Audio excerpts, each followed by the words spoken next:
Hello and welcome everybody to our final pre-season podcast of the Senate 2020. I am absolutely buzzing for this season. We're under 2 days from time of recording till the start of the season. Whew, absolutely buzzing. Yeah. Here I am Keeds, and I am joined by. Hey, this is your second host, Lucien, of the teacher, FPL teacher. That should be my wholesome name. And what would yours be, Fionn? I actually have no idea. I've never even thought of it. FPL alcoholic. IRL. Yeah. Okay, and we have our recurring guest today. Would you like to introduce yourself? Well, which one? That'd be you, man. You're the only one that's Me? returned. That's true. But I thought you'd done these in previous seasons. That's not my fault. I suppose I'll go with template Todd, seeing as that's apt. Yeah. Alliteration's great, you know. Let's go with that. Yeah, and Keys, do you have an intro for our latest guest? So making his official debut, official in the sort of italics, because the previous time this man was on a pod, Niku failed to hit record after we did a podcast. But anyway, our first official appearance is my fellow Australian. It's Justin. Yeah. Hello, everyone. G'day. Okay, so we're gonna go straight into this because time is of the essence, and everyone should be tinkering with their latest FPL drafts right about now. So lots of decisions, lots of different drafts we've seen so far. Mitrovic has come and gone, among many other players, as of all the Wolves fullbacks, and many more stories up ahead. But first and foremost, as we all love to do right before a season starts, because there's no better time to do this 2 days before the first game of the season, predictions. We all love predictions, but we're not going to do the stock standard, what do you think the final order of the Premier League table is going to be sort of prediction. Instead, the predictions we're going to make first and foremost are going to be extremely relevant to our latest FPL draft. So, gentlemen, the first thing that you guys have to do is to be put on the spot to put your money where your mouth is. And you have to basically come up with what you think will happen in the first 4 gimmies of the season. All right, we've got 4 extremely good fixtures coming up. Liverpool play against Leeds United. We remember how they thrashed Norwich 4-1, 5-1 last season in their opener. So this can likely happen, even though Liverpool look shit preseason. We've got Leicester against West Brom, which is another top versus bottom side, technically. We've got Arsenal Fulham with Aubameyang scoring twice in their latest friendly against Villa. So, and then lastly, we've got Brighton against a new look Chelsea side that has no ZH, but they have basically everyone else. All right. So this is how it's going to work. I am going to share my screen right now. Our very first predictions of the season. So this is how it's going to work. I'm going to give my first prediction. My call on Liverpool versus Leeds is that Leeds will barely hold Liverpool to just a 1-0 win. Like so. All right? Now, if you guys want bonus points, you can actually make additional predictions on who you think will score double digits. So, no bullshit top scorers like Van Dijk with a clean sheet and 3 bonus. No, we do not want that. We want absolute double-digit scorers. All right? So, in this case, let's say I'm going to stick to the conventional thing, and I think that Salah's going to get goal, assist, some bonus, and that clean sheet point from midfield. I put Salah's name right there, like so. Okay, so this would be my prediction. So, use exercise common sense here. You're going to need it for your next part. All right. Keys, would you like to put your prediction in first? Well, I completely agree with your scoreline. I think Leeds are going to keep Liverpool to a 1-0. Yeah, no, just keep going, man. Just keep going. Okay. Well, I think that the goal was scored by a midfielder, so that does not include Salah or Mane. I think it's going to be either Wijnaldum, Oxlade-Chamberlain, or Naby Keita. Okay, so Wijnaldum or Ox or Keita. All right, that sounds good. We'll take that. And Fionn. I'll go all out on Liverpool 3-0 and Salah. I mean, 3-0 is a big scoreline. You can have potential multiple double-digit scorers. TA, Robertson. Robertson might be a shout. Yeah, Robertson. Okay. And Todd, your go. I'll try and be a little bit different. I think I'll go. Well, it's not that much different, I guess, but 3-1 Leeds. I think I'll be the only one so far to predict a Leeds goal. Okay. So I'll say 3-1 Liverpool. I'll say Salah, and I'll go for a Leeds boy. Why not? Let's go Jack Harrison. Ooh, Why not? If that comes true, then I'll look great, won't I? But obviously, I like it. No, by all means. But yeah, to do that, he'll need 60 minutes. I think he'll assist or score the goal. Yeah. Okay. All right. We'll see. Okay, and Justin. Yeah. I think Liverpool are a very professional team. They always start the season well, so I'm predicting a big win for them, a nice 3-0 as well. Okay. Nice. And I'm gonna go big. I'm gonna go Mane, Salah, and Trent. Mane, Salah, and Trent. Okay, sounds good. All right, and we are off to a smooth start. Something more challenging now. West Brom versus Leicester. Leicester makes back. I think they drew 1-1 against Blackburn, I believe. I might be wrong there, but still, some patchy performances. A really, really ragged defense. No Chilwell, no Ricardo Pereira, no Johnny Evans, who is still suspended. So Yun Chu is also out, I believe. So it's going to be a makeshift backline. Justin comes in, Timothy Castagne, whoever that's around in central defense, basically. Yeah, against West Brom, who have they even scored in preseason? I don't think so. So we're gonna rotate this. So I went first last round, so I'm gonna go last now. So Keith, your turn to go first. Okay, well, I'm going to predict a 3-2 win for Leicester City. Okay, let's do that. Profiters. And I'm going to back my boy Harvey Barnes with 2 goals. Ah, yes. And possibly Vardy with the other one with the penalty. Okay, what about from West Brom? You've got 2 goals there. Yeah, I am backing my Fion's old boy, Grady Diangana. Yes. All right, sounds great. All right, moving on. Fionn then. I'll go 2-0 Leicester. All right, solid 2-0 win. And a Vardy brace. Anyone getting points on top of the clean sheet? Yeah, I could see Barnes. I might put down Barnes just for I could see him getting a couple of assists. Okay, but what about in defense, since there's a clean sheet there? No, I don't think any of them will get double digits anyway. Okay, sounds good. All right, Todd, your go. I'm gonna go 2-2. Go Ooh. Desmond. All right. I'll go. I'll go.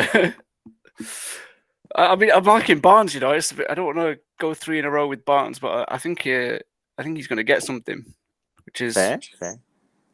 And I think I don't think it will be Vardy. I don't know why.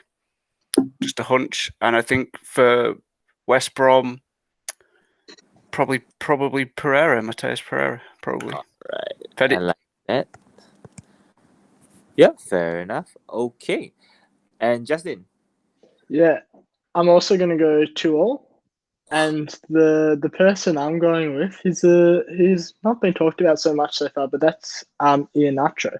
And he looked really good last season, and I think there's a lot of potential. So he's one to keep an eye on. Okay, that sounds great. All right, but what about from West Brom? Since there are 2 goals No, goals, it's gonna be spread. it's gonna be No one's spread. getting Okay, no one's getting to 10 yet. okay, sounds great. All right, now, my call for West Brom Leicester is actually going to be the reverse result. Sorry, boys, I'm going for a 0-0 because basically everyone's got hangover. West Brom are going to be adjusting to their new signings. That's my call. So it's going to be one of those dull, chaotic, disjointed games where neither team gets a result.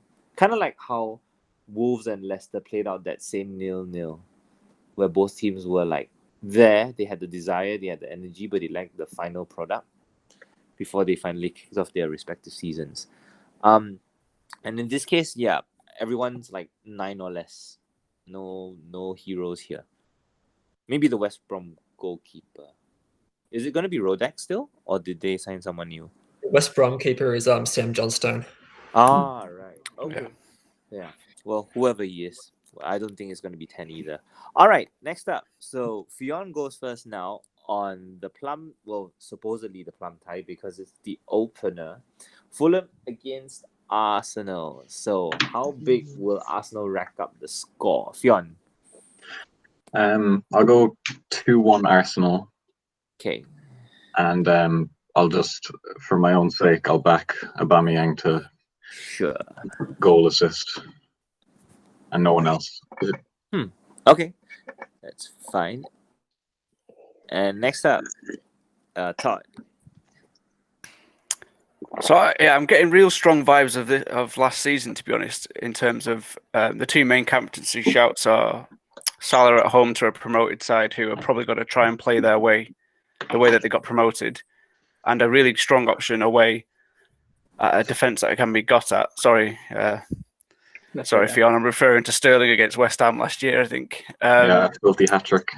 I think a lot of people went with Salah, but Sterling got a hat trick. So I think Aubameyang's going to get a hat trick, and it's going to be 3-1, and Aubameyang's going to make us all very happy. Any other beneficiaries in the process? No, I think Mitrovic will get the Fulham goal, but I think he'll get 9 points. Maybe an Ozil kind of goal, the third one, the icing on the cake goal. No, because I think Aubameyang's going to get a hat trick. So all right, yes, okay. Maybe So, maybe anyone with 2 assists, maybe Saka or I think I'm going to stick with Aubameyang on his own. Okay, that's fine then. Justin. Yeah, Todd keeps stealing my score predictions. I'm also going to go 3-1. All right, Yeah, 3-1 I'm also going 3-1, and I'm also going Aubameyang as the only double-digit scorer. Wow. All right, safe as a brick house. Not for me. Not for me, because I'm very, very certain that it's going to be a blowout 5-0. So, besides Aubameyang getting on the score sheet, I suspect there's going to be a fullback that's going to benefit from this. So I know that there are a lot of questions on who's going to start at fullback, but I'm going to make Keith really, really happy or maybe upset here because this might be his pick. Kieran Tierney is most likely clean sheet, assist, and some bonus. He's playing centre back at the moment. Yeah, well, you don't know that yet. Anyway, and possibly, this one is another punt pick, but similar to last season, we have had some clues on how Arteta's playing now, and a lot of it revolves around Maitland-Niles becoming a central midfielder in defense and a very attacking fullback in the attacking phase. So I suspect Maitland-Niles will be also another factor that Fulham have to deal with. So those are my 3 double-digit picks. All right, Keats, your go. Well, you would think that since how much I've absolutely adored him over the past season and a half, it's Kieran Tierney. But I'm not going to pick Kieran Tierney this time. I am predicting a 3-0 victory for the Arsenal with Aubameyang brace. And my other prediction, Rob Holding. Nice. Why? I just think that he's due a goal, and he has scored already this preseason at both ends, albeit. But I think that he's a much better pick than Will Saliba for the same price. You get an extra goal threat, and he's going to be hungry to keep his place. Is David Luiz going to start? No, he's Injured. confirmed out by our very good friend David Ornstein. Okay, so are you saying that in central defense we're gonna have Saliba and Holding, or is Gabriel gonna come in straight away? I don't think Gabriel is going to be fit enough. I think if it's a back four, it'll be Bellerin, say Saliba, Holding, and Tierney. But if it's a back three, it'll be a back three of Saliba, Holding, and Tierney, with Okay. Niles as left wing back. There's one more to keep an eye on, by the way, and that's Pablo Murray. We signed him in January, and he got injured after a few games, but he can play, and he has been in training, so keep an eye on him. All right. Okay. Now, Todd, kick us off on Brighton versus Chelsea among the smorgasbord of attacking talent. So I think this is the most difficult one because obviously Chelsea have got they're basically a new team, aren't they? We've not seen them really play together yet. Mm-hmm. I mean, they've only just signed Kai Havertz, and I mean, on paper, it looks phenomenal, doesn't it? But like first game, only just signed one or two of them. There's probably a keeper coming in either before Mendy, right? before that. Mendy. Yeah, so if Kep is in that, then I'd probably say Brighton might grab a goal, but it might not be. I think it's going to be I'm going to go 1-0 Chelsea because I think everyone's expecting Chelsea to click and be this, super team instantly, and I don't think they all, know each other's names yet, potentially. And Brighton, I think I really rate Ben White, who's gone back on loan. Dunk stayed. Webster's not too bad. They've got other centre backs about that aren't too bad, and their attack, I think, is severely lacking potentially. If depending, I don't know how fit or how pre-season pre-season ready, I suppose. A lot of their attackers are because they've only played one pre-season friendly that I can see, and so Pascal Gross, for example, didn't play in it. I don't think, or didn't start in it. Mm-hmm. So I'll go 1-0 and. Any double-digit scorers? Maybe from a midfielder. I might go. Oh gosh. No woman, no Kai. I'll probably go James. James. I think he'll assist the goal. Yeah, Reece James. Oh. I think he'll assist the goal and get like 2 bonus and a clean, something like that. Wait, is that even over 10? It's not, is it? Oh yeah, I know assist is 4. So yeah, that's 12, isn't it? Yes, 3. Yeah. 12. Yeah. It's assist is 3 or 11 then. Or whatever. 12, whatever. And a bonus. Some bonus in there. There's some bonus mixed in there. Yeah. I think he'll creep over. But yeah, I think Werner will score it, so maybe Werner will creep over with bonus too, but I'll stick with James. All right. Okay. And Justin. Yeah, so I agree with Todd. This Chelsea team reminds me a bit of Tottenham, the summer that they sold Gareth Bale, and they signed like 5-6 players, and just none of them work together. So I think it's going to be interesting to watch them this season, but I don't think it's going to be this game. So I'm going to go 2-0 Chelsea, with no players getting double digits. Wow. Okay. Yeah, I agree with the 2 goals. I'm pretty sure Chelsea will get on the score sheet like really early. The question really comes down to what Brighton's response is. I suspect though that Brighton will get goals back on Chelsea simply because I don't rate Thiago Silva that much, and I don't think Chilwell's that fit yet. So in this case, oh yes, the other thing is that I do not rate Lampard at all.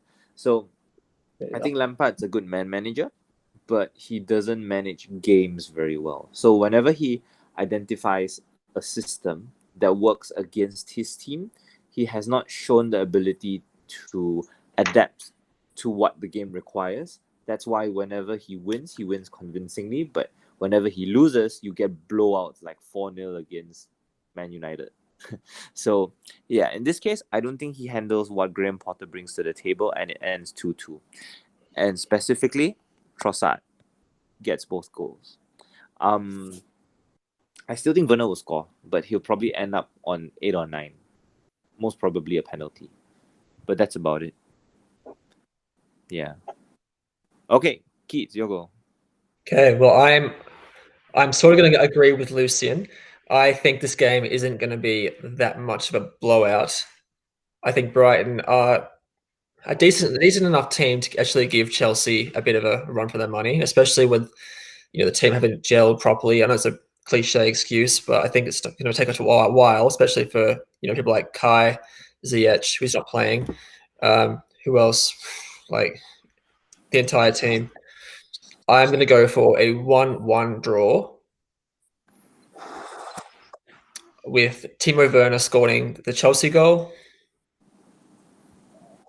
And the Brighton goal, I'm going to go with one that I hope will trap a few players along the way, Adam Lallana. But does he get double digits? Does Lallana get double? I think so.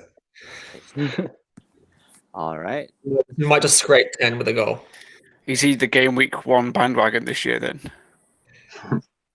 What is his price even? I've not even looked. 6.5. It's currently 6.5. So if he were to get trap some people, I feel like it's going to be good for us. Okay, and Fionn. I'll go for 2-1 Chelsea, just because I think Brighton will score with Thiago Silva out and Chilwell out, and just a whole new Chelsea team basically needing to play anyway. And I'll back Werner to do the business. All right. Okay, so I think we largely agree that Werner will still do the job. It's just that he won't get double digits. And frankly, I'm very surprised that no one has mentioned Havertz. So just a quick word before we move on to our next section. What do you guys think Havertz will do? I think he's an amazing talent. It's just it depends where he's going to play for me, because him and Ziyech play in pretty much the identical areas. So if they're swapping all the time, or if one's more on the right, cutting in more than the other, then that's going to affect which one of those is the best option, I think. Although Ziyech is on more set pieces probably, but we don't know that even really, do we? Yeah. I think he's a good player, but I don't know if he's going to, explode off the scene straight away that someone like, Bruno Fernandes did, perhaps. I think, it might take him some time to bed in. He might have a few off games where teams sit really deep, like, your Newcastles or your West Broms. So, it might just take him even a season, because that can often happen to foreign signings for him to, adapt and get used to the league. But he's a good player. Okay, then that's pretty much it. Then let's leave it. Oh, sorry, Keats, you didn't mention. Well, I already mentioned, I think he's going to take some time to adapt. I will say that in game week 1, it looks like he will start on the right wing because Hakim Ziyech is not playing. That could bode well for him. But I kind of agree with Todd that when Ziyech and Havertz start, rotating, we don't know currently what Frankie's ideal setup is going to be. And so I think that right now, the only Chelsea player I would probably touch, other than Timo Werner, would be Christian Pulisic. At least you know what you're getting, and he's going to start in that same position every week. Obviously, but yeah. Okay, that sounds great. All right, so we are all settled with our picks. So now we are going to move on to our actual picks. So after you guys have made your picks on the results, it is time to at least talk about who is definitely nailed on in your latest draft. So I'm going to show you guys how you can potentially phrase your answers. So I'm going to just go straight up and say that in midfield, since all of us have very obviously picked Aubameyang very unanimously, He's definitely the first one in my team sheet. He has not moved since. Mohamed Salah has come and gone for a couple of drafts in my team, but in the end, I did manage to actually squeeze KDB and Martial into my first draft, but the cost of it was too much to bear. So I am planning to go kamikaze pilot to bring them in if I need to, and so Salah stays in my team as of now. Surprise, surprise. Yeah, surprise, surprise. I really was so dead set on having KDB and Martial on the bench for game week 1, but I couldn't do it. I just could not do it. That's so much money on the bench, man. Yeah. But it's 2 free transfers that you don't have to make for game week 2. I can definitely see why, but that's just so much money on the bench doing nothing. Yeah. So anyway, I basically tossed up KDB's chances against Wolves and Man United's chances against. Does anyone remember who United played in week 2? Palace Palace. away. Yeah. So United against Palace and KDB against Wolves. At home. Yeah, I didn't. Palace at home. Palace at home. I didn't think they would get double-digit hauls. So I'm just thinking, you know what? It's not a sin to hold Salah against Chelsea anyway. So I'm okay with having Salah there. All right. Up front, of course, first name in my team sheet was also Werner after we had all declared him pretty much essential. And in defense, TAA has also not moved. So these are like my set and forget, not touching them until my first wild card, maybe, or if they get injured. And in goal, right, I'm still set on McCarthy and a random 4.0. I've ditched Nyland, by the way. I stuck to Jet Steer because he started against us. Me too. Yeah. But for TA, in defense, my 4.0 has been very, very volatile. So at the moment, it's on Tyrell T. Mitchell. But I'm still considering the likes of Douglas and there was another 4.0, Bernardo. Yeah. Burr. No, not Burr. Burr's apparently been dismissed by the Wolves correspondent, and he thinks that Adama Traore will start right back. So he's not in consideration anymore. But everyone else is pretty much a toss-up. I've got Justin in there at the moment, alongside Holding, to Keith's delight. And so that's about it. The 5th spot I'm still up in the air about. Okay, and in midfield, everything is basically blank. So people I'm considering right now are Dele Alli. I'm considering Havertz, but I'm not that willing to double up on Chelsea. So that's why he's still under consideration. And the only real midfielder that I think you guys have not mentioned so far, Bukayo Saka. He's very convenient at 5.5, and I'm dead certain he'll start and do well against Fulham. Yeah. Up front, the last name that I definitely want in there, Callum Wilson, which I'm pretty sure we'll talk about later. But yeah, I'm just leaving that topic there for now. So this is what my team looks like. Other strikers I'm considering are Danny Ings. Honestly, that's about it. Just Danny Ings. And Martial, as I've mentioned earlier. So yes, this is what a team share looks like. You guys can share it similarly or, make it sparkle however you want. Okay, Keats, your goal. What have you got so far? Okay, well, starting from the very top with goalkeepers, I have opted for Alex McCarthy, as you have, as well as a 4.0, which will probably be Jed Steer. So pretty consistent there. Yeah. However, I'm also considering going for the Sam Johnstone, Dave Button combo. Okay. Yeah. In defense, the nailed on two are TAA, obviously, and Matt Doherty. Okay. Who I or I'm sold on. I don't understand why people want to, save a bit of money and get Ben Davies or Eric Dyer. I just don't see the point. You want Doherty for his attacking returns, and he's good at what he does. Just get him. Just get him. As for my third, fourth, and fifth, my current rotation involves Rob Holding, Jamal Lewis, the new signing from Newcastle, who was formerly rich.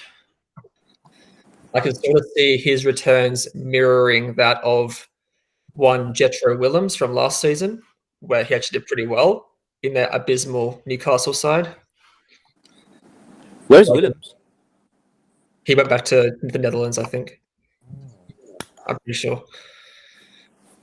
And my current fifth centre-back is up in the air, but right now I've got it on Matty Cash from Aston Villa.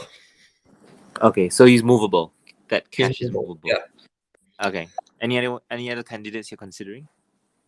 Kyle Walker-Peters is an obvious one. If I end up going with John Stone and Button as my keepers, I will likely get Walker-Peters in my defense. But yeah. Okay, midfield. Okay, midfielders. Well, obviously, Pierre-Emerick Aubameyang is the obvious one there. And I will also add on as a nailed-on pick my boy Harvey Barnes. I'm absolutely 100% sold on starting. Nice. No one can convince me otherwise. I'm sorry. I am going for two very differential picks in James Rodriguez and Dele Alli. Whew. Gosh. All right. Why Dele Alli? I just think that he is as good, or I think he can match Heung-min Son's output at least the first couple of game weeks. And if he doesn't, he's an easy trade out, easy option to a Christian Pulisic or a Heung-min Son or someone like that. I think he's a low risk option in that price bracket. Where are you gonna get the extra 1 million plus? Because the gap is kind of 1 or 2 million. Yeah, so we'll get to that in a minute. Okay. Obviously, with Matty Cash's price point too, that's a bit of a big steep there. So I could drop him down to a 4.0 like Mitchell or someone and get the 1.0 from there. That's easy. All right. Do you have a nail on 4.5? No, but my current fifth mid is Thomas Suchek. Okay. From the news yesterday that he is available. All right. Anyone else? Anyone that might displace any of these five?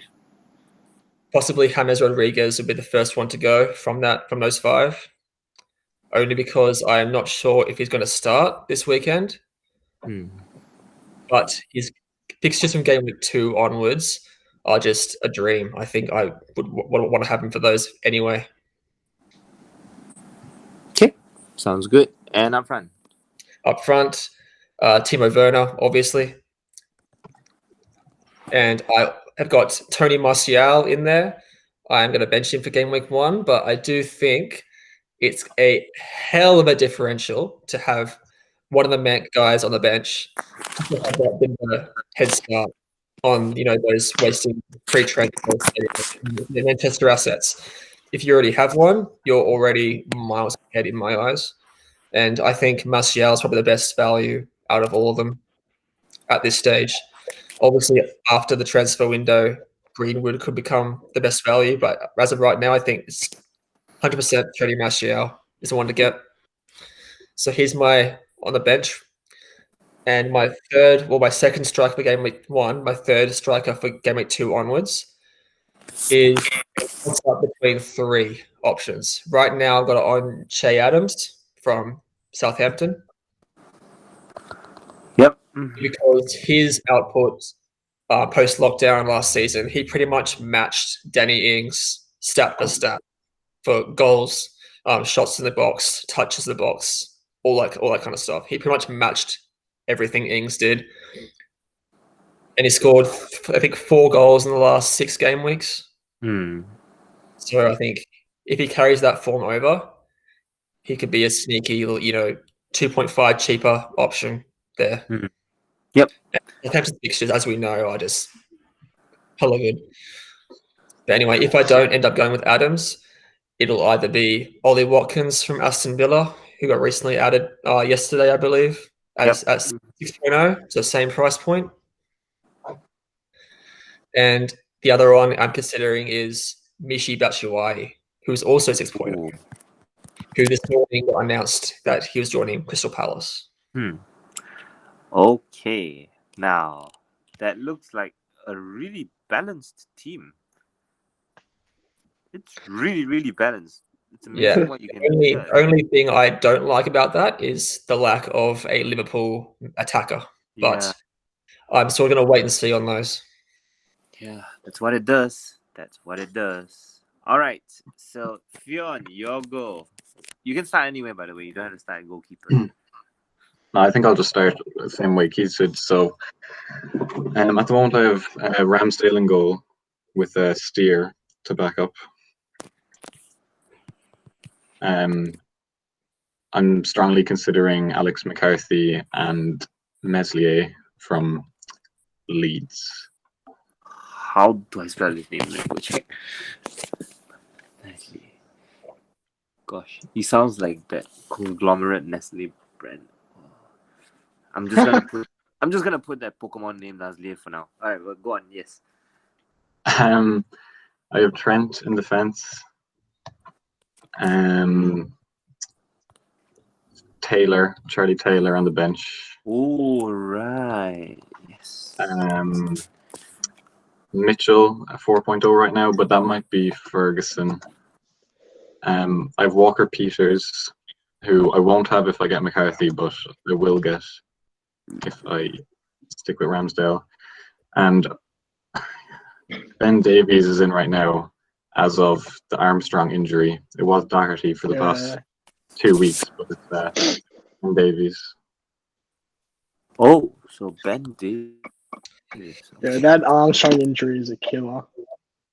Yeah, so I'll put strongly considering obviously Doherty because he hadn't really left the side for ages, but Doherty is probably the only defender I'm strongly considering outside of that. In midfield, I have Aubameyang, a little begrudgingly, but basically, like I don't think he's worth 12 million, but he's kind of the only route to City assets for me. So, Salah as well. They both in and out, but Salah stays in for now. Thomas Souček, as Keith said with the news yesterday, he's in. Harrison Reed as a 4.5 will almost definitely be there. And the thing I did earlier was Armstrong out and Doherty out, Davies in with Jared Bowen, just at 6.5. So you're gonna have two West Ham? Oh. Yeah, West Ham. Yeah, Fancy Football Fix have him in their predicted team of the week. Who do? Fancy Football Fix. Oh yeah. Yeah, the algorithm have him in there. So Jared Bowen is in there right now. Yeah, he is. Oh my! Wow. Okay. And okay, yeah, go on. Very so Timo Werner up top. I'm also considering Pulisic in midfield, but I don't know how I'd get him. It would have to be Aubameyang or Salah out. Yep. Che Adams hasn't left in years. Wow. And at the moment, Jamie Vardy's in there for 1 week, and he becomes Anthony Martial.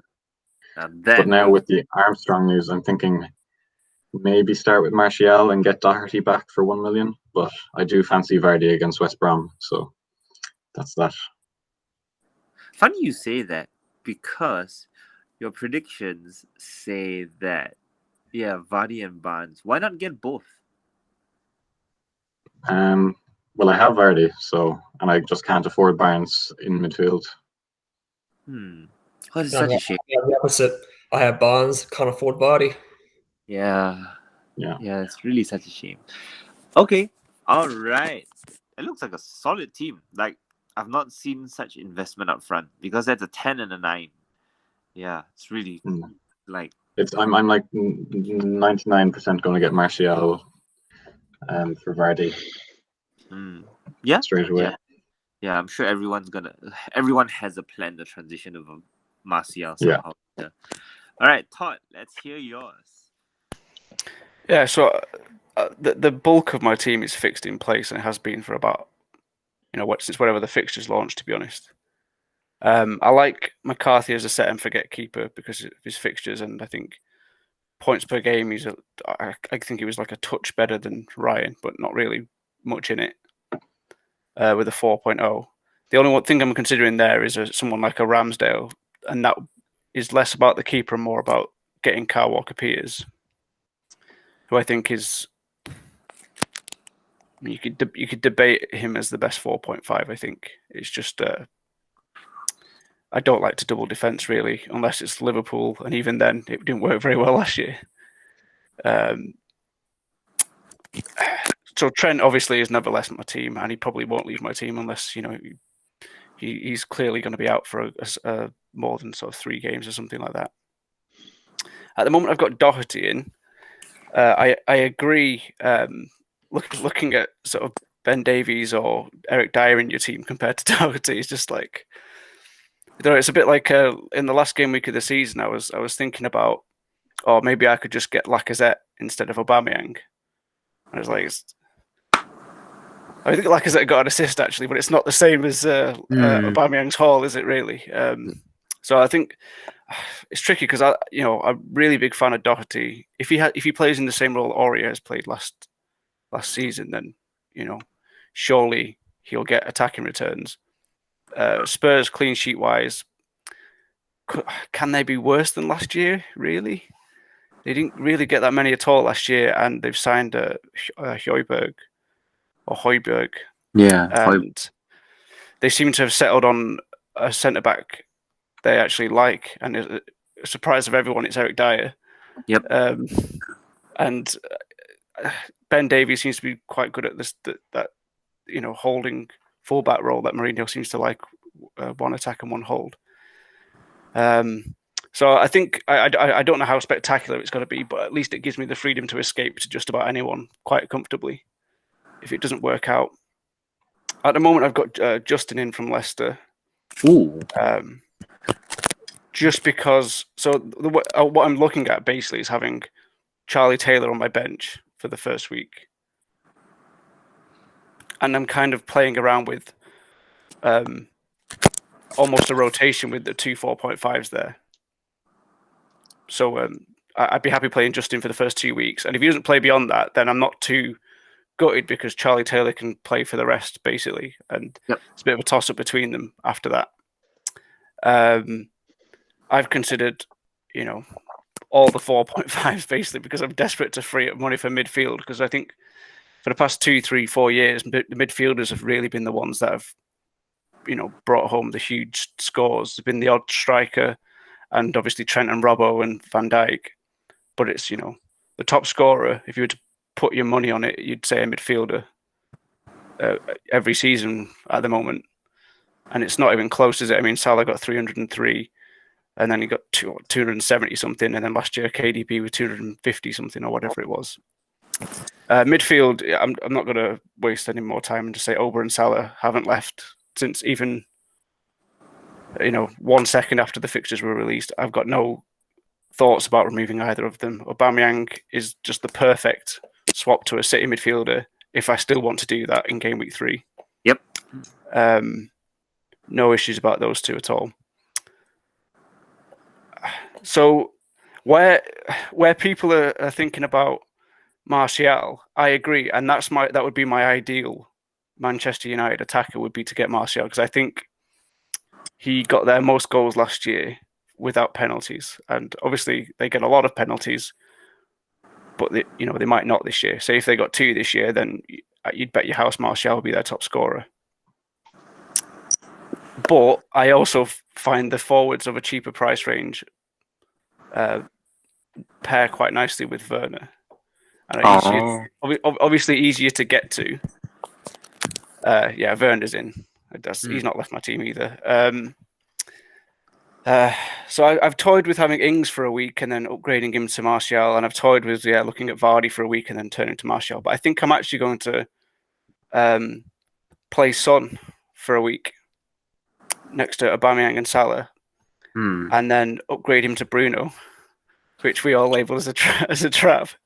Well, I tried to defend him, but I was up against it, to be honest. I don't like his price, but I do like that he's basically their Kevin De Bruyne in that he's on every set piece. He'll take the penalties if they keep coming.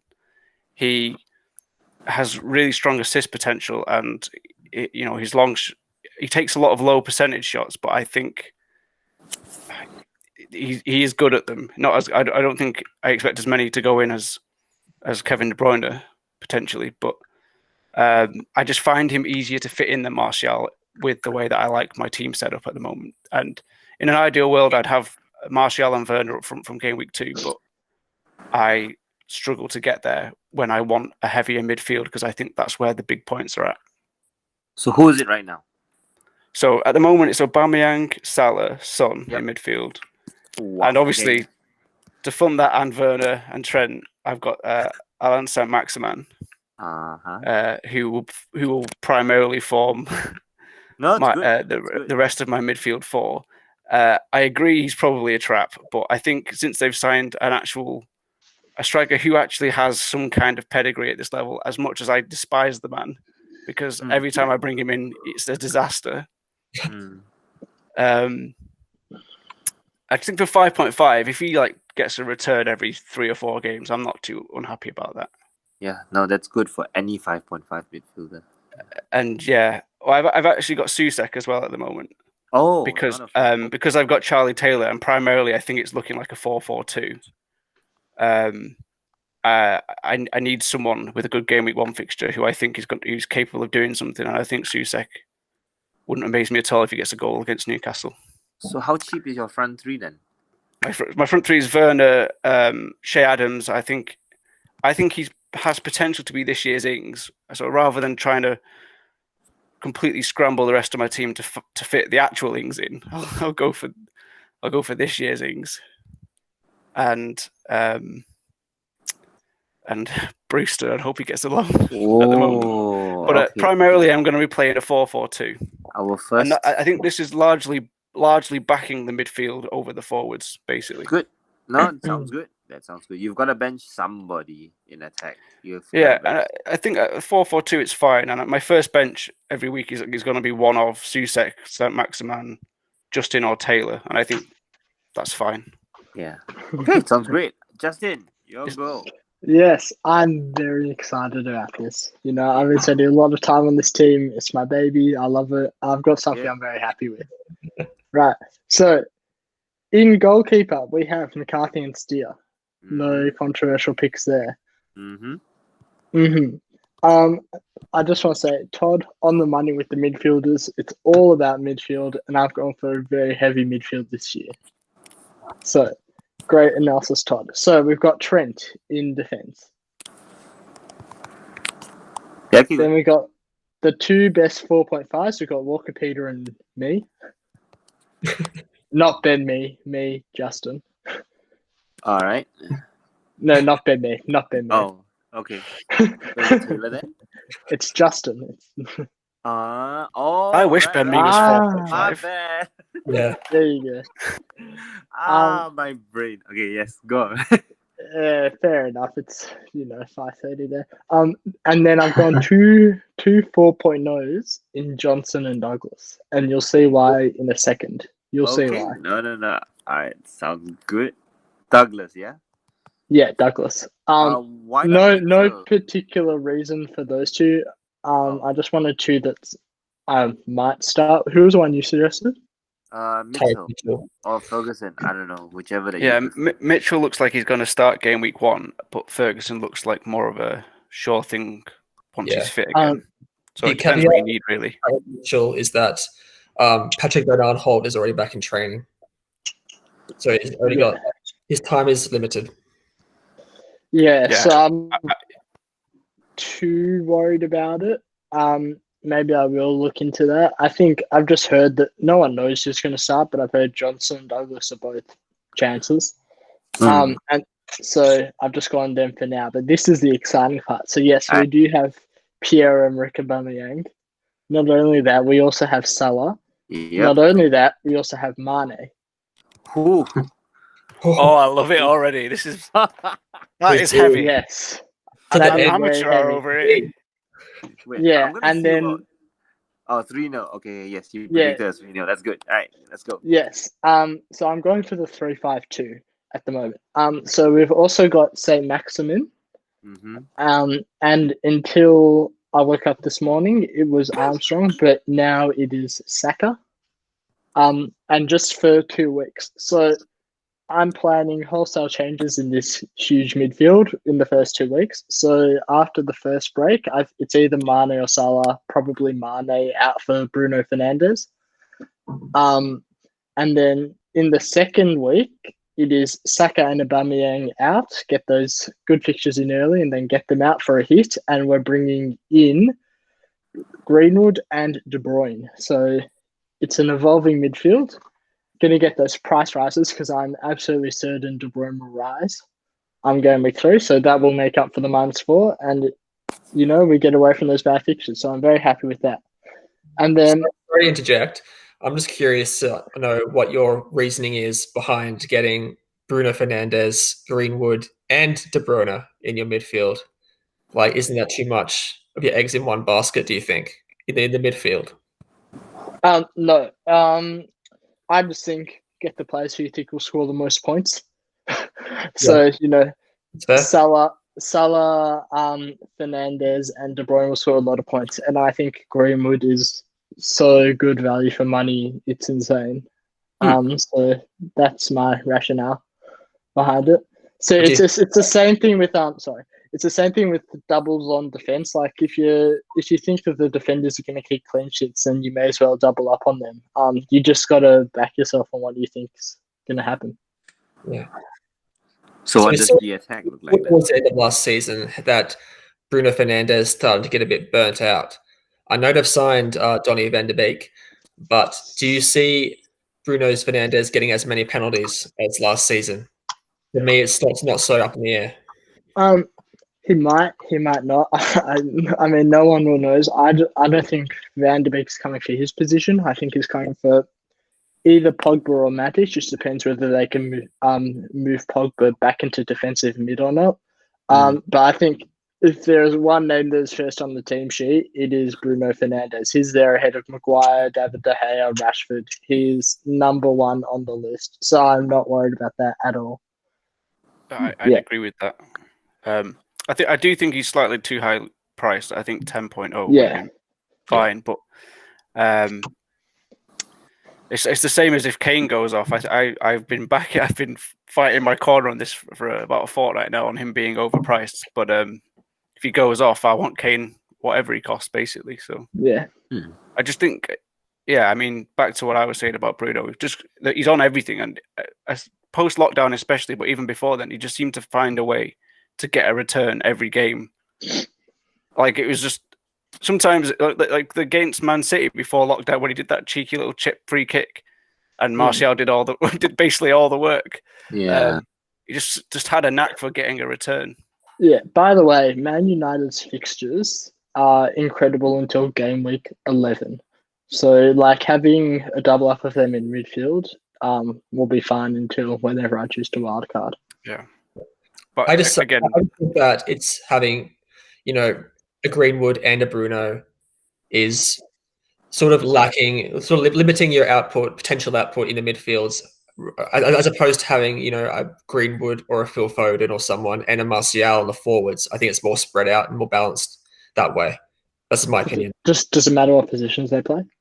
I just think that in the midfields, you sort of, if you're going with the Mank assets, there's more premiums in that position than the forwards that you're missing out on by having those guys. It's true. There's a lot more midfield, but equally, then we can have 3 of them at any one time. And you get more forward choices. 6, 7, 8. So I don't think we'll be spoiled for choice. Yeah. So Anyway, has that's the just attack how I've started? done it. Yeah. Anyway, sorry to interject. Keep going. That's fine. And then forward line, pretty standard, Werner and Adams. And then I tripped it up on Liverpool, so I can't get in Brewster, which honestly, I'm not sure if I would get Brewster in anyway, just because of price fall reasons. Hmm. I'm a bit concerned about that. Same reason I did get Nyland and I got Steer for price fall reasons. So I'm going with Connor Wickham, just because none of them are going to start. Even though Wickham's red flagged at the moment, he might maybe start when he comes back. Yeah. Okay. Yeah. Wow. I'm really under pressure to get Che Adams now. What? Are you guys seeing this? It's quite a lot of choice at the 6.0 striker bracket, to be honest. I don't mind that price point at all. What the hell? Yeah, it's cheaper than that point. This season is closer to a template season than I've seen in a long time. I reckon there's 5 or 6 players that like every team has, and you can see it on the spreadsheet as well. Like everyone has. It's the theirs. blanks, isn't it? It's those blanks. Like, imagine if you could choose De Bruyne, Sterling, Bruno, Martial right now. Don't do that to me. So I think 2 or 3 weeks time, it's going to explode, and you're going to see hits. You're going to see price changes. You're going to see it's going to be crazy. Oh, for sure. So, there That's what we love. was one thing I was going to add, and that was Lucian was talking about having Martial and KDB in the first squad. And I did that initially too, but then I thought, hang on a sec, we have free transfers. Why not just transfer them in when their fixtures get better? You know, would I rather 1 week of KDB on the bench or 1 week of Mane against Leeds? And I'll just take Mane against Leeds and use the free transfer. Even if it costs you a hit, you probably could make that up just off that one game if you're backing Liverpool to score multiple goals. Yeah. That's how I justify it. This is such a headache. Okay. I mean, I'm looking at it because my squad is the most blanked out. Okay, never mind. All right. So this is where we are. Can I say something as well? Yeah. I think that the argument for having a Tony Martial on the bench for game week 1 is that with the as we've mentioned, the 6.0 price range for forwards is just unreal. So you could start with a couple of those guys, but then it's going to be significantly, and I mean significantly, harder to get Martial in free transfer. Who are you going to get rid of? Timo Werner? No freaking way.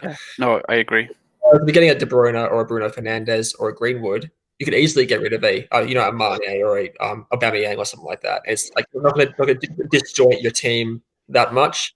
I just think that if you're going to start with one on the bench, it's got to be a forward and it's got to be Martial. Yeah, I agree with that. I toyed with having Greenwood on my bench first game week, but I'm a bit worried about like the Sancho thing.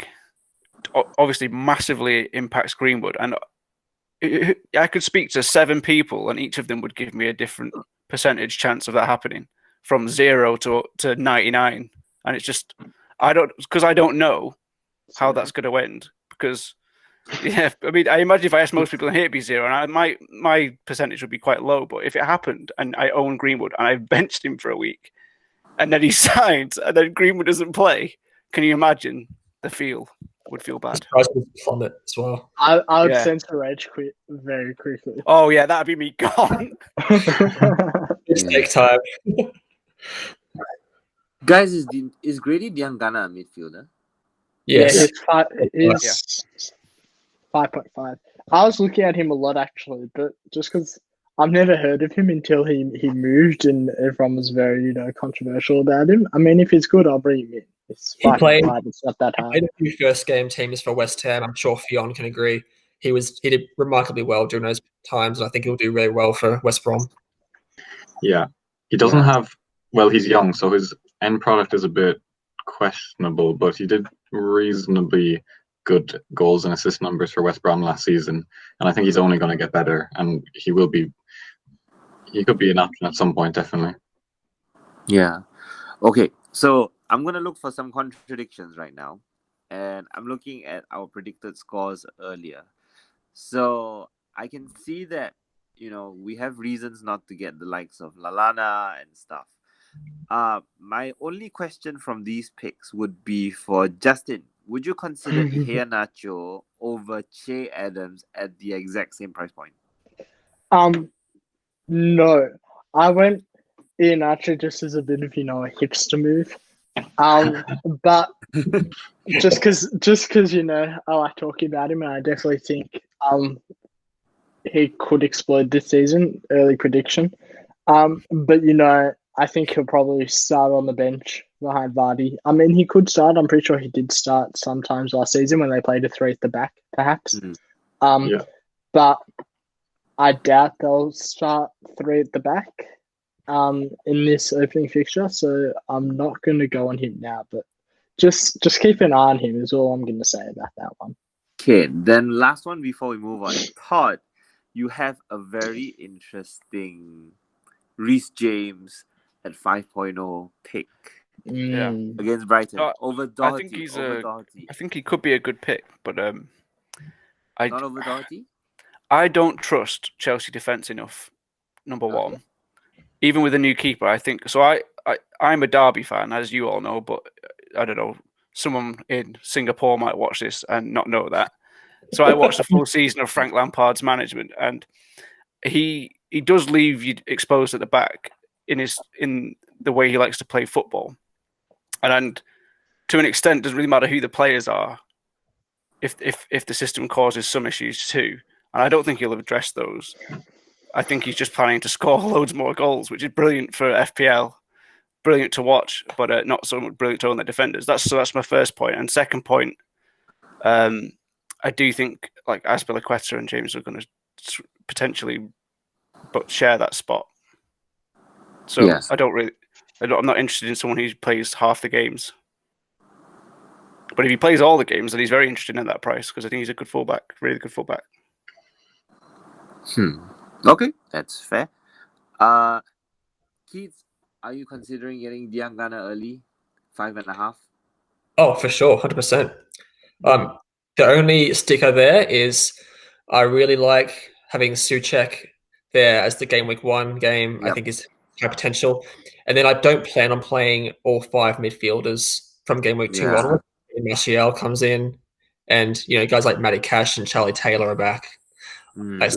So I don't want to have a guy on the bench where I have to have a headache of, do I play him this week? Do I not? I just want, with Souček, you can sort of play him game week 1 and then bench him for game week 2 onwards when the fixtures turn absolutely shite house.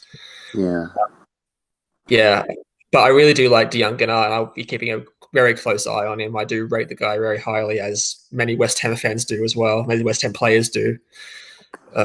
Yeah. I was also tempted by Mateus Pereira, but again, West Brom, you don't know how they're going to set up.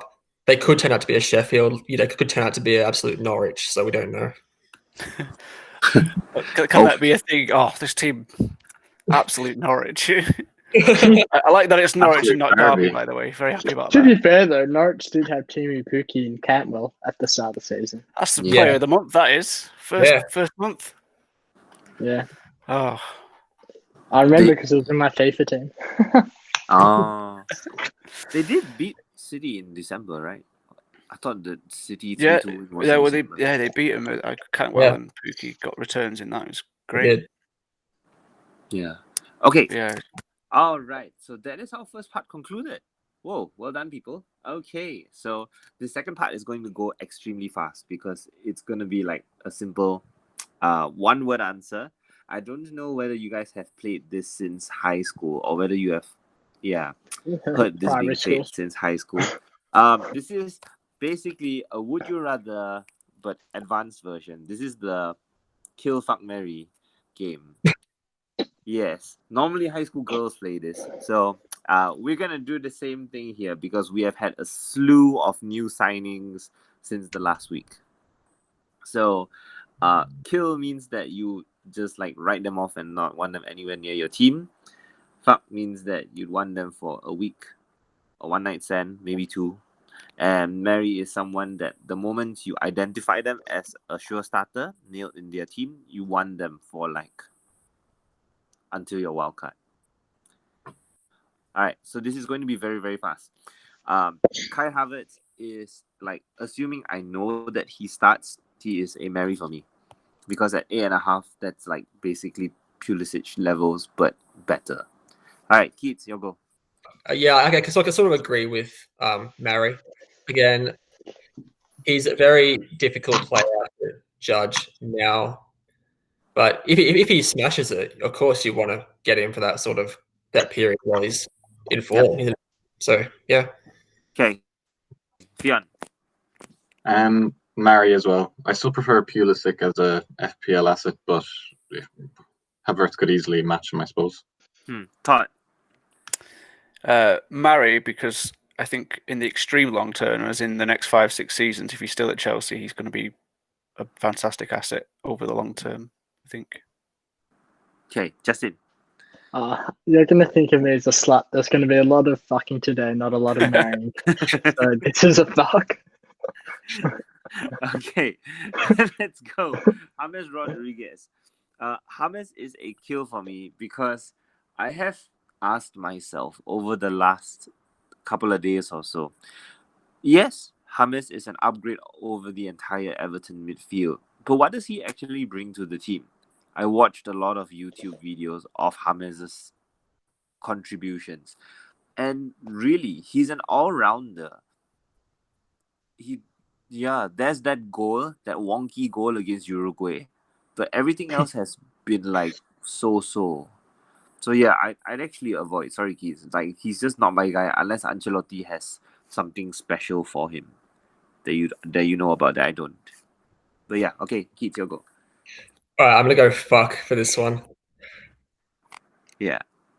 The only reason being, like, on his day he can be an absolute gem, but I'm picking him based off nostalgia, basically.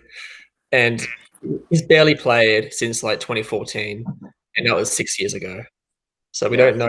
We still got it, but I'm willing to take a punt on him. If it doesn't work out, I'll easily just flick him aside like any of my other hoes. So okay, Fionn, as dirty as you like, go. Fuck as well. Not really much explanation. Just how many weeks? Jeez, that's optimistic. But like, fucking. If you hit like a purple patch and hit a few good fixtures, then I'd have no problem. I think he's a great player. Okay, 3 or 4 weeks. All right, Todd. Fuck. All right. Same thing, or like, I don't know. I think I guarantee this season he's going to be one of those players where you see the fixtures line up, you get him in, he delivers in those fixtures, and then you get him out again once they've gone. Okay. All right, Justin. Yeah, I'm going kill.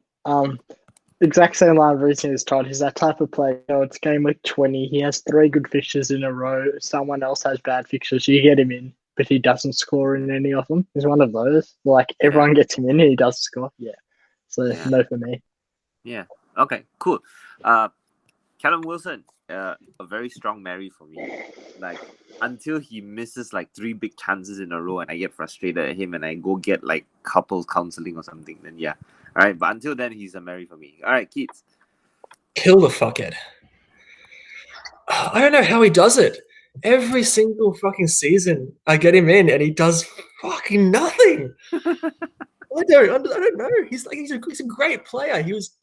He's on borderline England level, but he'll have like a couple of games when he'll score goals and he'll just trap us right in and suck us right into his little, like, he's probably just sitting there with like his arms like that, like, well, how am I gonna fuck these guys today? I'm like, kill the guy, get it over and done with.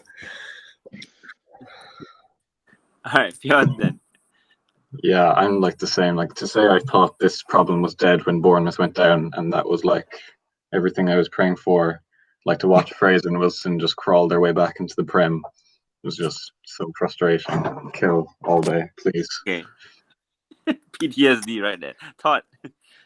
Yeah, I mean, for 2-3 seasons, whenever I signed him, he's done nothing, and more than done nothing. One time he got injured in a warm-up after being on fire, and I couldn't possibly resist the trap anymore, and I got him, and then he got injured in the warm-up.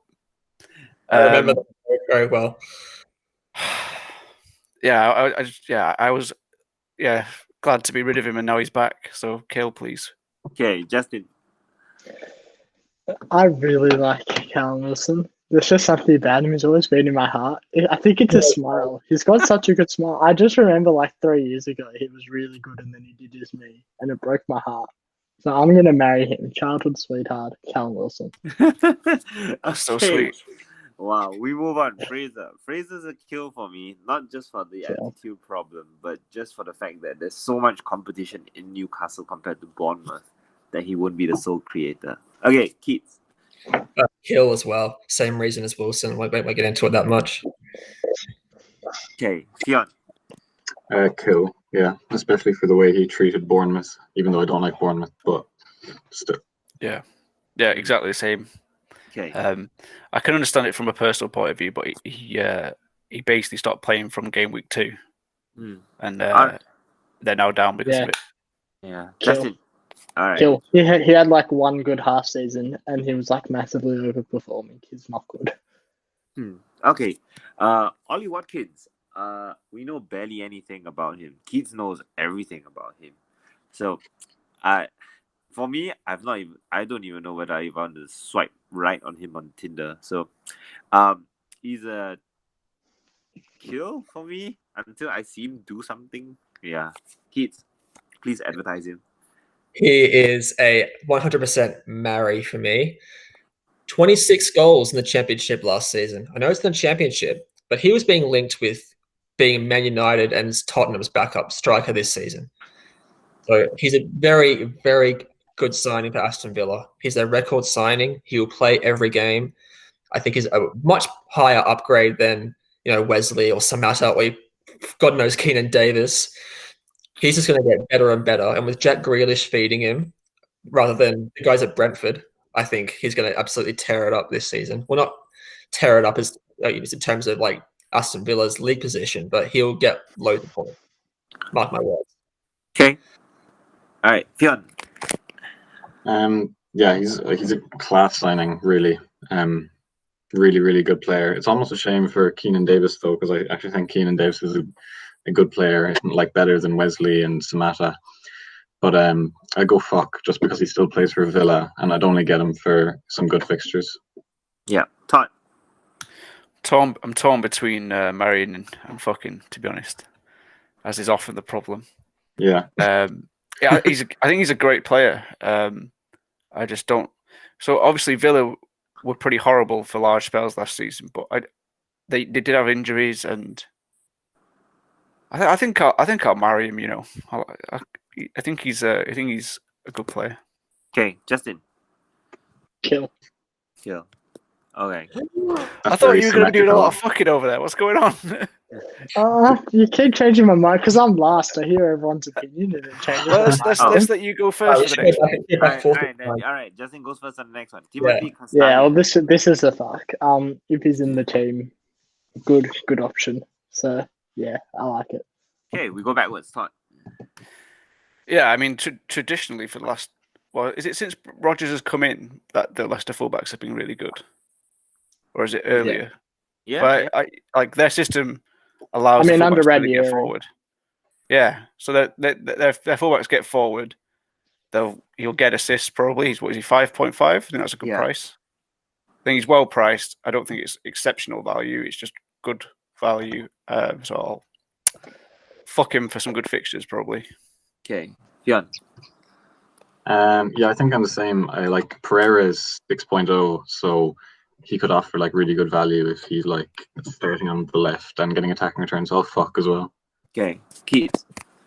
He's a very sort of underrated player in real life, but in terms of FPL, I don't think I'd pay 5.5 for him. I was praying that Leicester signed Nicolas Tagliafico instead. Yeah. If he was 5.5, I'd be all over him just because I like Tagliafico's attacking output a lot higher than Castagne's.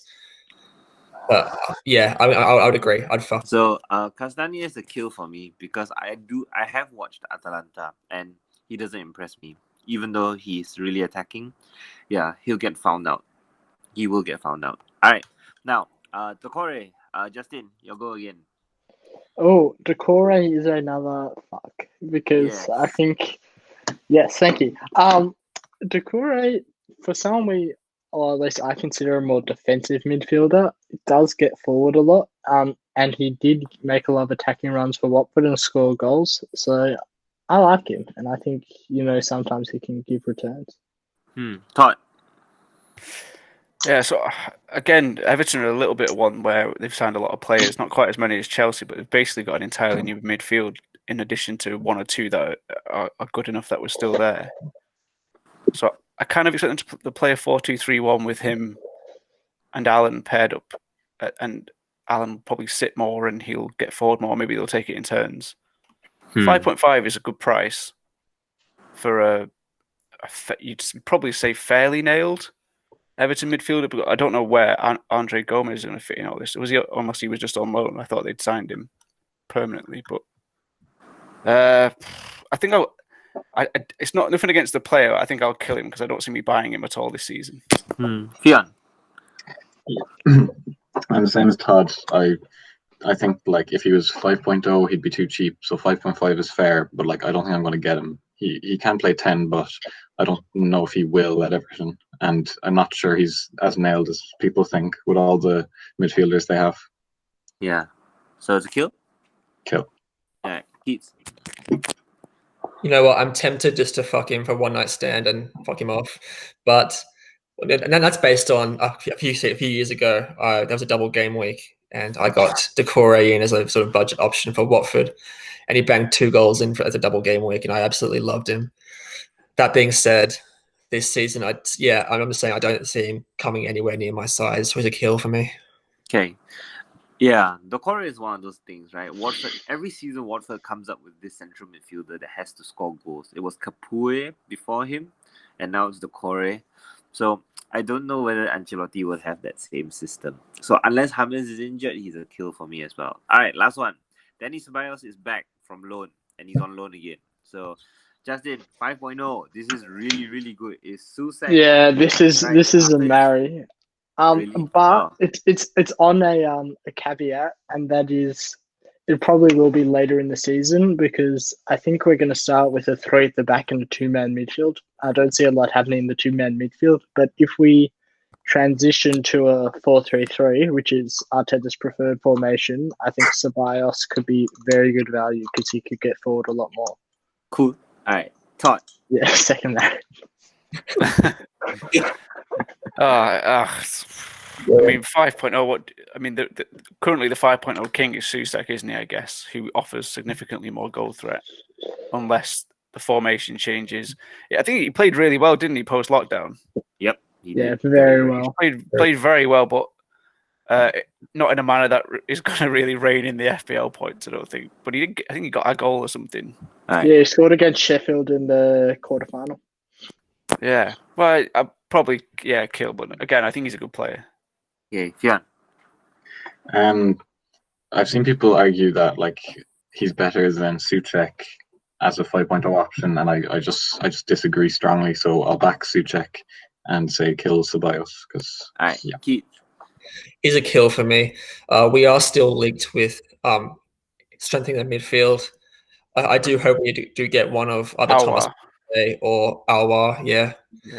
I really like Alwar. I think he's a very good addition to our side. If he does join, Ceballos will be on like limited time. He won't get as much game time as he did last year. We won't have to rely on him as much. So he's a kill for me. Okay, cool. Yeah, Ceballos would probably be my linchpin if it were 2 to 3 weeks before a wild card. So he's definitely a fuck for me. Yeah, he'll be like the guy that enables me to like try for the Avengers Gauntlet, Infinity Gauntlet award. So yes, that would be it. Okay, that's part 2 done. Oh, sorry. Oh, we got cash. Forgot. Yes, cash. Okay, wait. Let me just get my fuck out of the way. All right, Justin, your go. Cash. Fuck. Why not? Would you fuck? I love cash. Money's good. Cash? Would I? It depends how much cash is. Oh, cash is. I think the answer is yes. I think there is There is a price. 5 mil. Depends. 5 mil will depend on the person. But Fullback playing for Aston Villa. I'll give it a fuck for now, just because you never know. All right. Hold on, Keith. Could you advertise Cash to us? He's currently in my team. Yeah. I just love the guy. Like I never heard of him, but before he signed, like You I'm love gonna be Cash. completely honest. Never heard of him. Never heard of Matty Cash before he signed for Villa. I did watch a couple of Nottingham Forest highlights from last season and the season before. This guy is an absolute machine. I swear to you. He scored 9 goals from right back in the last 2 seasons. He's had 44 shots on goal. That's equal to Trent Alexander-Arnold in those last 2 seasons.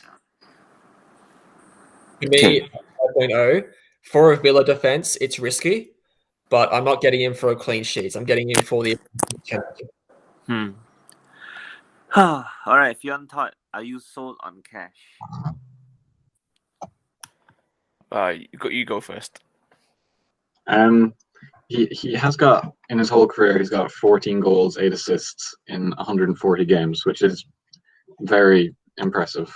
But I can't see myself spending like 5 million on a Aston Villa defender when I know there'll be 4 or 5 options there. I don't know. That's probably a bit close-minded, but I'm just gonna kill in my head for now. I just don't see it.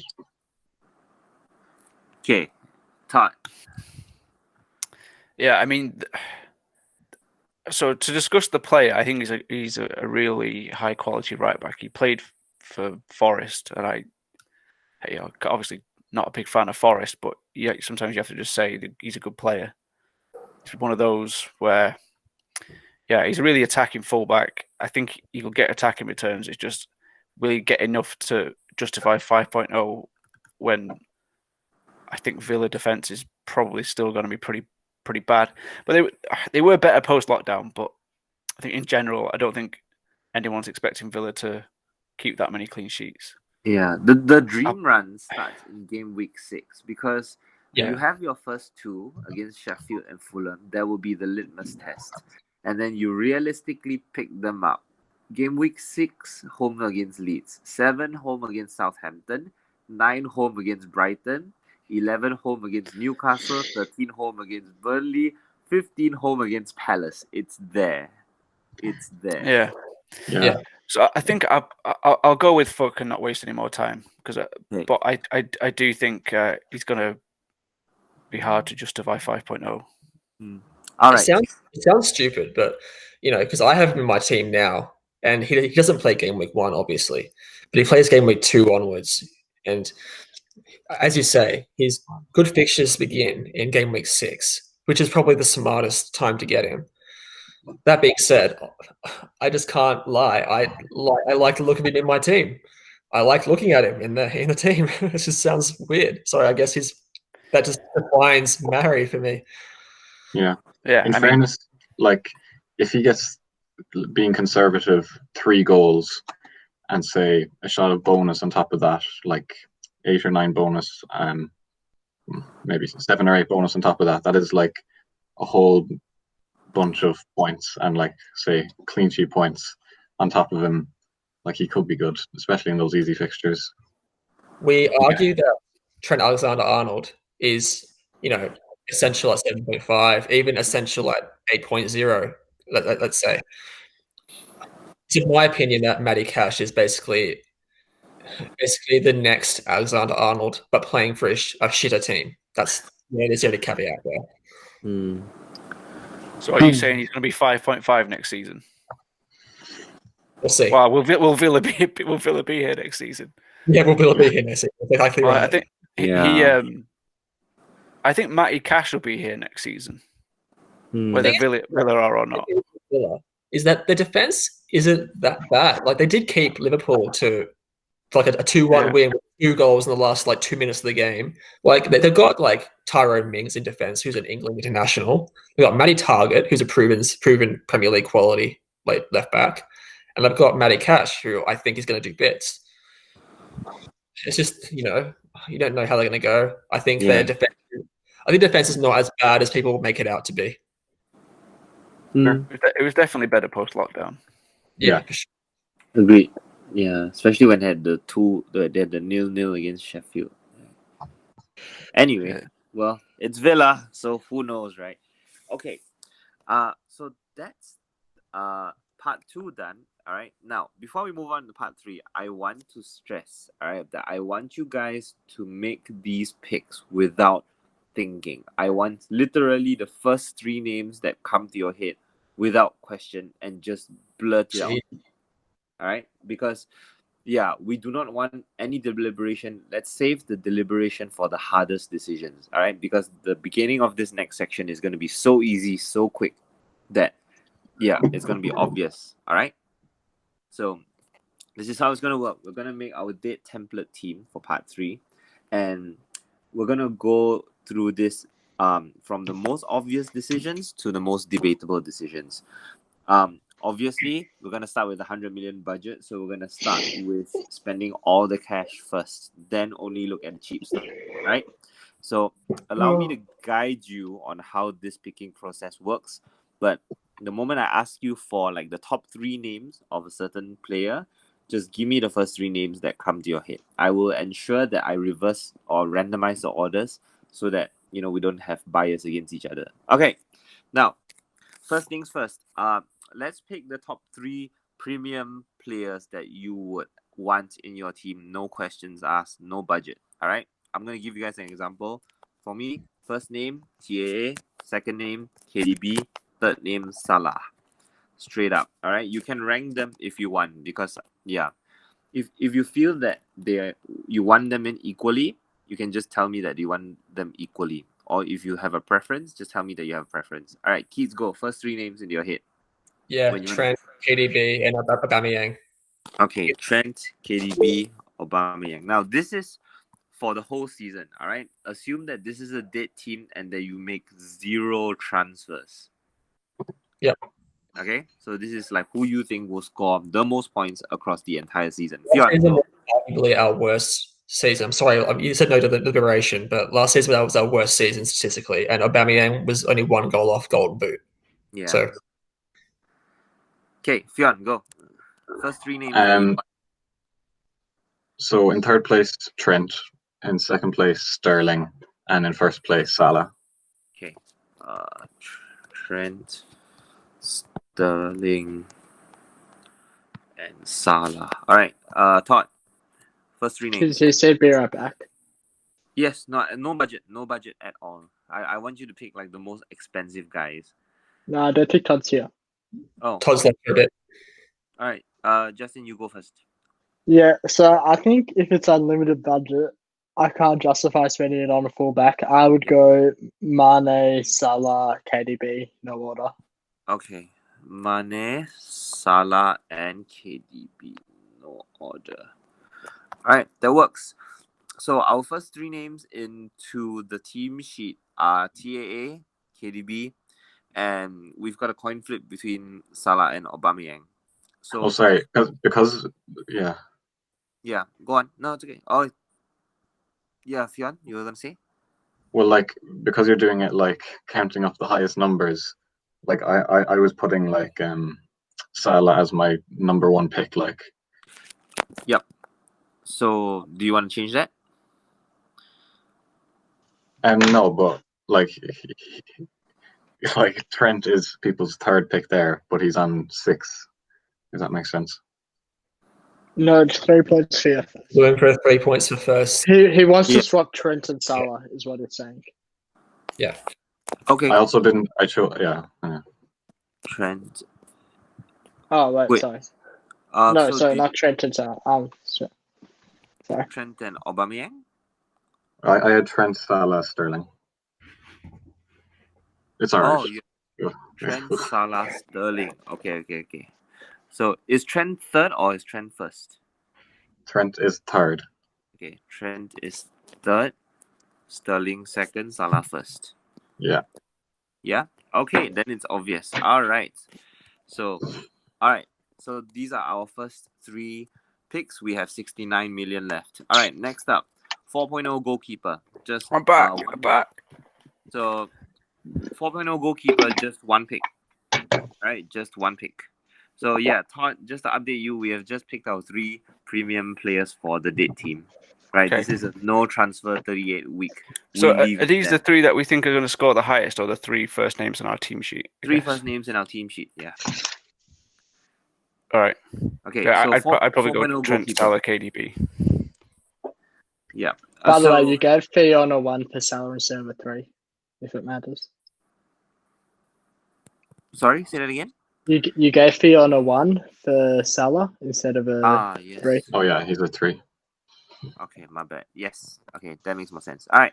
So, all right, next one, 4.0 goalkeepers. I am going for Steer still, because I don't see any other goalkeeper that. But by the way, Emmy Martinez is being linked to Aston Villa, and he's a 4.5 at the moment. Yeah. Yeah, and Romero, I think, from United. They're going to sign a keeper, aren't they? Basically. Yeah. Okay, so do you guys have any alternate picks that you consider? The king himself, David Button. All right, Button. So, Keith, are you going with Button? If I go with Sam Johnstone as my first choice, then Button is the no-brainer choice. But yeah, it depends really. Okay. So we'll reserve KIV. Fionn?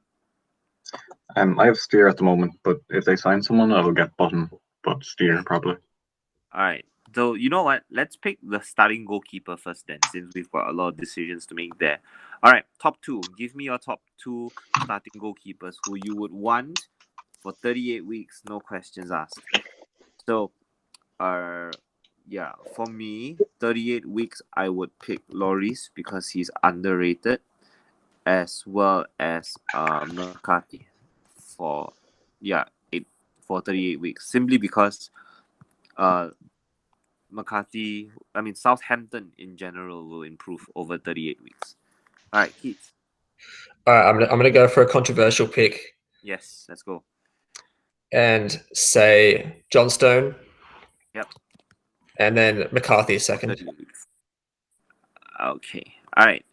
Sorry. Now, Justin, we're going reverse order. So, first 2 names that enter your head. Matt Ryan and Nick Pope. Okay. Ryan first or Pope first? Pope first. Pope first. Pope and then Ryan. Okay, Todd.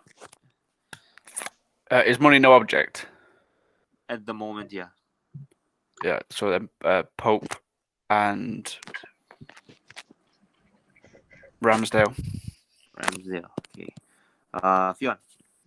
I'll go Allison 1 and Pope 2.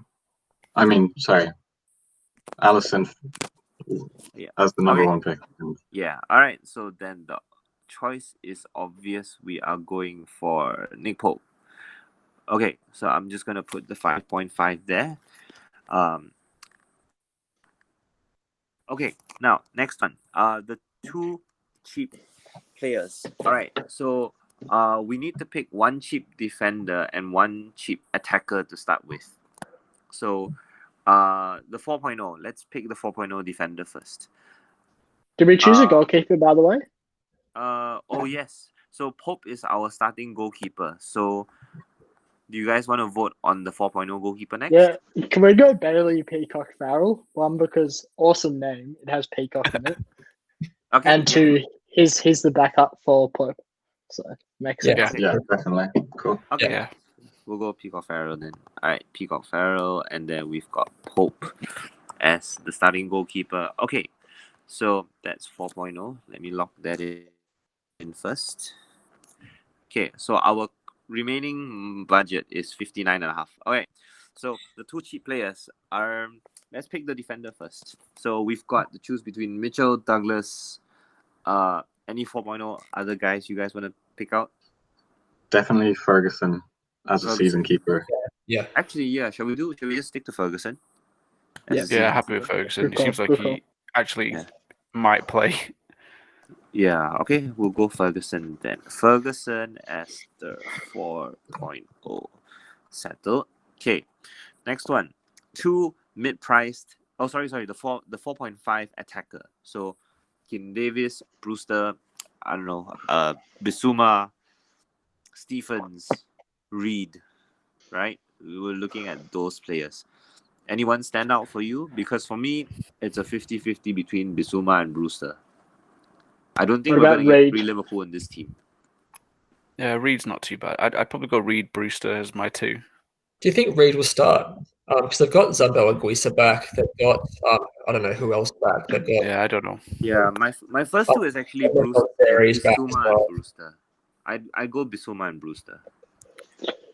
To be Brewster's honest, got the if I was highest picking a potential. team for the whole season, I don't know if I would go for someone who's like not going to start. Yeah. So Maybe just go with Stevens as the 2-point machine gun.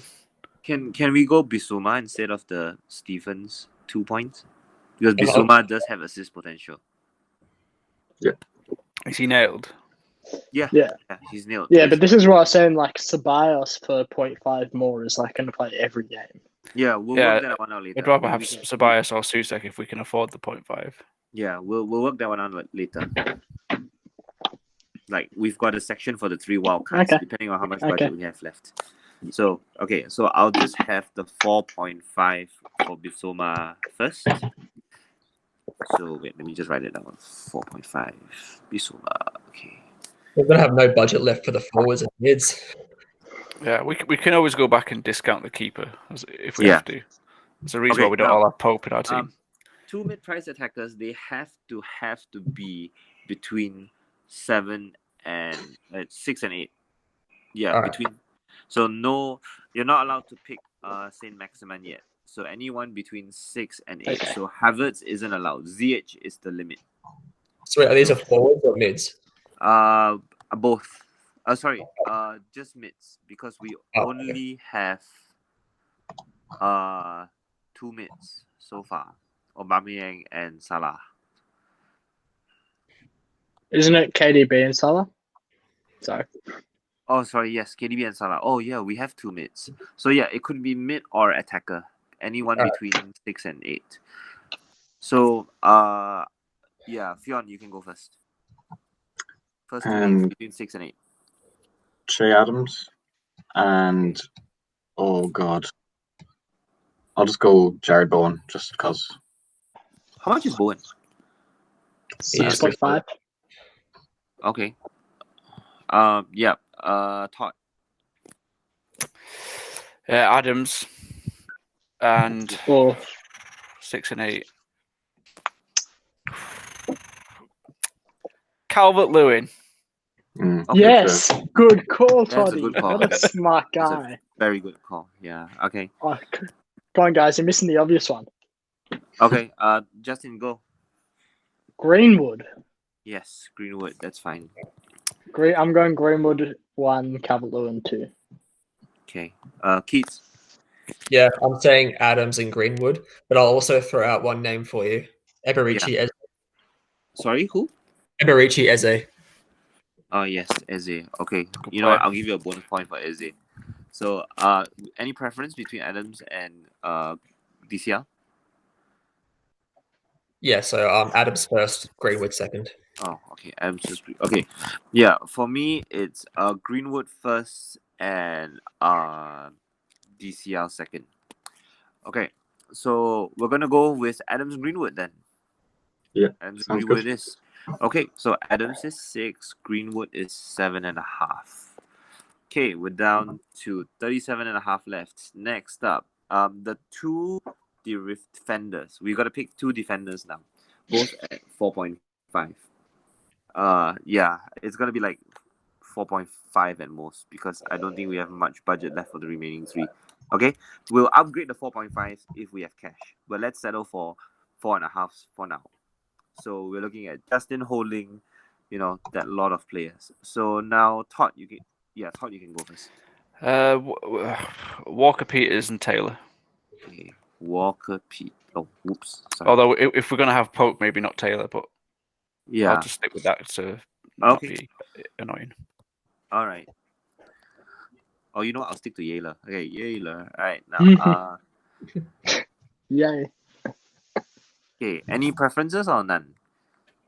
Yeah, Walker, Peters first. Okay, Justin.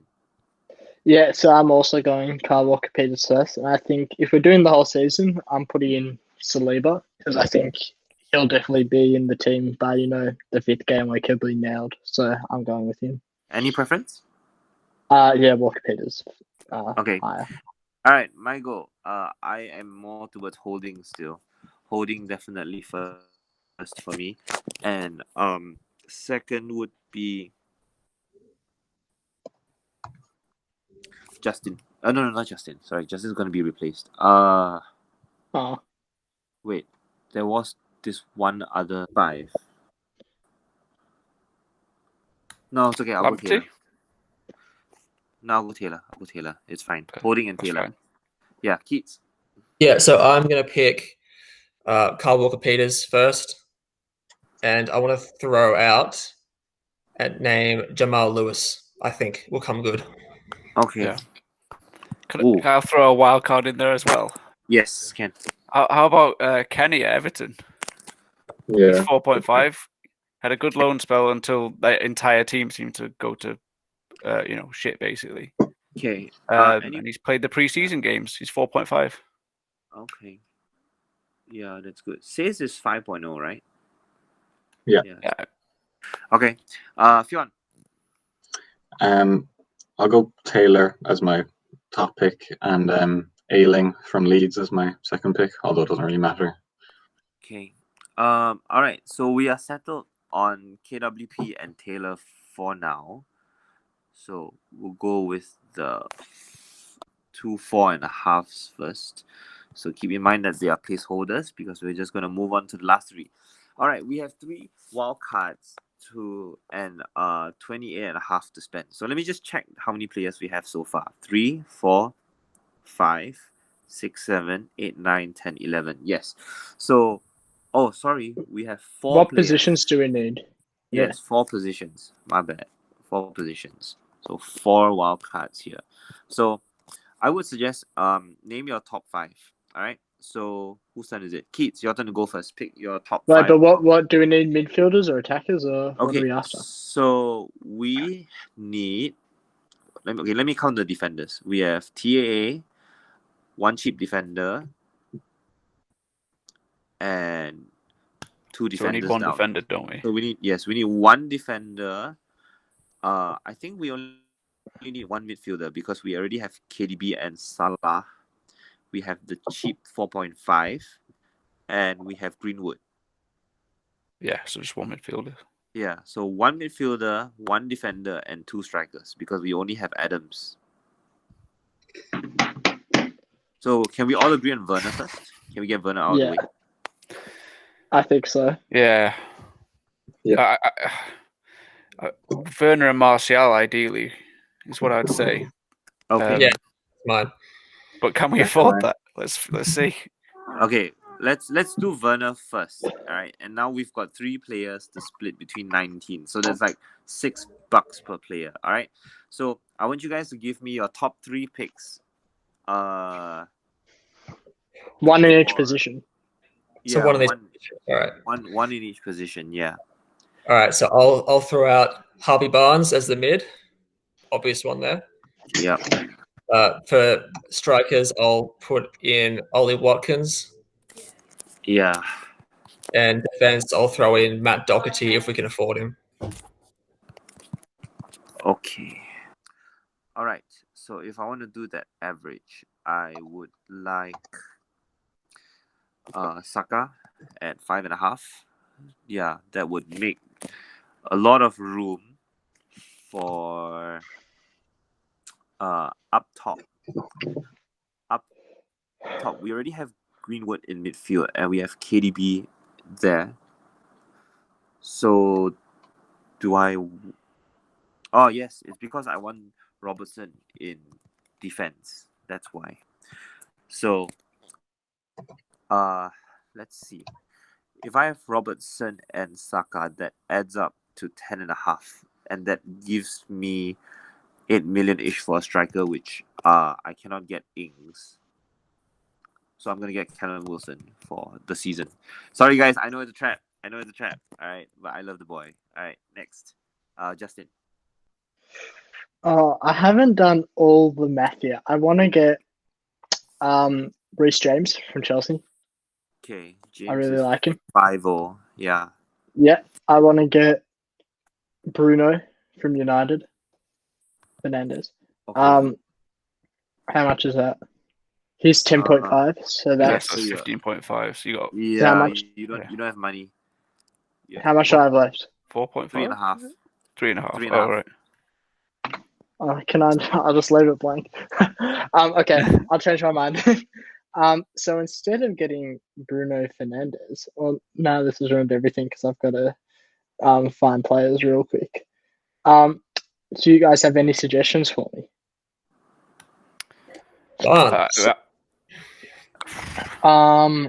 Actually, can I get in? Yeah, I was going to say Son. Can I get Son in? How much? What's he? Son's 9. You've got like Son's 9, James is 5, so you've got like $4.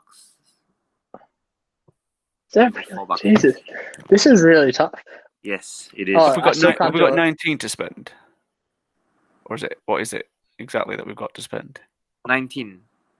So 19. Okay, so well then I can't get Son. I'm not going to get Son then. Okay, you're not making this easy for me. No, that because gives you 5 for what is it? A forward. You need a 5 million forward. Woo! Hang on. Because you could just get. I'm thinking actually, I'm going to get in Kai Havertz and get in a 4.5. I have an idea. Since we have so many picks, I think we'll just leave it as a mystery for now, and we'll do a vote. Yeah, it's too hard to think of it all. Yes. Okay. So I'll pick the rest. We'll do the votes offline, and the next part we'll do the reveal as the next video. Cool. Okay. So I'll private good. message you. Yeah. I'll privately message you guys, and then we will do this as the reveal, as the opening for the next week. Perfect. All right, but we'll keep everyone else. Including Nick Pope. Yeah.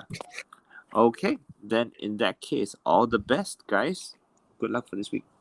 Oh, thank you. Yeah. Thanks very much for joining us today. I personally cannot wait for the season to start until all our research just becomes worthless. Yeah, it's all in here. Man. Okay. One last thing. Who do you guys think will score the highest among the 5 of us? The highest amount of out of the 5 teams here displayed. Oh, this week. Yeah. So I'm gonna fill up the rest of my team for you guys so that it's a fair comparison. I mean, they're very similar in the big boys, aren't they? It's just You go first, Lucian. Who do you? I'm filling it up now. So right now I've got Ali and I've got Bissouma. Right, but Bissouma's on the bench. So I'm going 3-4-3 with TAA Justin holding at the back. Aubameyang, Salah, Saka and Ali in midfield. Werner, Wilson and Ings up top. That's my game week 1 pick.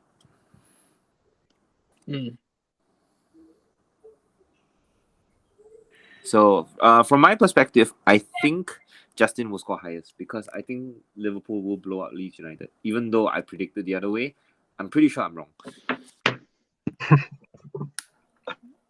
Yeah, I think having both Salah and Mane this week is. I mean, I'm jealous of that. So yeah. But I don't know. I'm just gonna random scatter. Todd, what do you think? Who do you think will score highest? Yeah, I think potentially Justin because I like both strikers. Salah and Mane could both get double digits, couldn't they? And then we're quite similar otherwise. Yeah. Keats. Yeah, I'll say Justin. I mean, I like mine, but it depends solely on Liverpool having a stinker. So I'm not confident. So I'll say Justin. So Fionn? Yeah, I'm going clean sweep with Justin as well. This is so bad. He's going to get the bottom score now. I'm not I just- gonna I don't know, I don't Why love would you the- guys and do? polish it. Why would you guys do this to me? Pressing on now. The I 4.0s are so worrying in defense, but it just doesn't matter for Oh, game yeah. week 1 because have to hope You just- everyone starts. Yeah. Okay. Then in that case, Keats, round it up for us, please. Yeah. Thanks to everyone for joining us. It's been fun. All right. The Senate will rise. Then it will rise. Whew.